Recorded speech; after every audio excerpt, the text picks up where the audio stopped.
আজকে আমি বানাবো পটলের ভর্তা।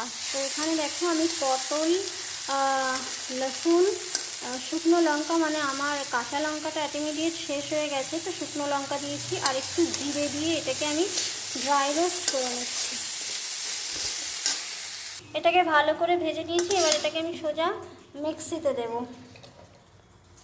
এবার কড়াইতে আমি সর্ষের তেল দিয়েছি আর কালো জিরে, শুকনো লঙ্কা এটা দিয়ে দিলাম।